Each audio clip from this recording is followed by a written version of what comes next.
नमस्कार, मी करणसिंह पवार. आपण पाहत आहात लोकशाही मराठी बुलेटिनमध्ये आपल्या सर्वांचं स्वागत.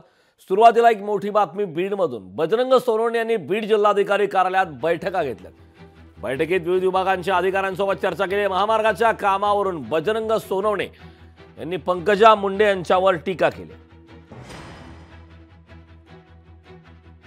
पहिल्यांदा सीओ साहेबाबरोबर सकाळी 11 वाजल्यापासून बैठक चालू होती. जिल्हा परिषदला जी केंद्र शासनाच्या योजना ज्या डिपार्टमेंटमध्ये आहेत त्याच्यातली जल जीवन मिशन असेल, DRD असेल, सर्व शिक्षण अभियान असेल, NRHM असेल, या सर्व गोष्टीचा आढावा घेतला.